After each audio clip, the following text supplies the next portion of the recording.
আর live news Chakulia number 1 में अंदाज में न्यूज रतन कुमार सिंह के साथ।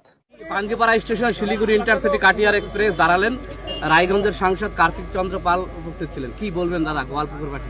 আমরা ধন্যবাদ জানাচ্ছি আমাদের এমপি মাননীয় কার্তিক পাল মহাশয়ের, আর আমাদের যে রেলওয়ে মন্ত্রী আছে অশ্বিনী বৈষ্ণব, আর আমাদের প্রধানমন্ত্রী দেশের গৌরব শ্রী নরেন্দ্র মোদীর আমরা ধন্যবাদ জানাচ্ছি। কি আমরা আমাদের ভালো যে পাঞ্চিপাড়াকে আমরা দেখছি যে গোয়ালপুকুরের একটা হার্ট, একটা দিল পাঞ্চিপাড়া, সেটা দিলকে যেটা হার্ট আছে, যেটা হার্ট অফ গোয়ালপুকুর, সেটাকে আজকে আমরা পাই গেছি আমাদের কার্তিক পাল মহাশয়ের হাত ধরে। আমরা এখানে 2টা ট্রেনের স্টপেজ পেলাম। আমাদের এখানকার গোয়ালপুকুর বিধানসভার যেগুলো ছেলে ইউনিভার্সিটিতে কলেজে পড়াশোনা করতে চায়, কাঠিয়ার বোলপুরে মালদা যাওয়ার সুযোগ পাই গেছে, আর এডুকেশন ডেভেলপমেন্ট হবে। তারপরে এখানে একটা স্টপেজ হলো, একটা ঠেরাও হলো।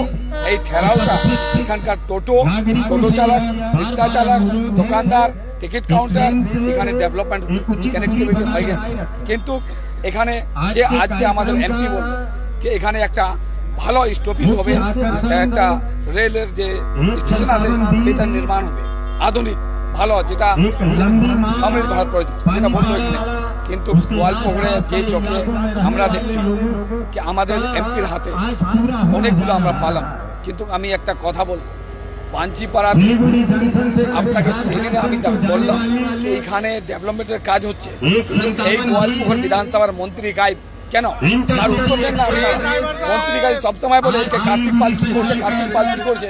আজকে মন্ত্রীকে চোখ দিয়ে দেখা উচিত যে আজকে এখানে কি ডেভেলপমেন্ট করে গেল উনি।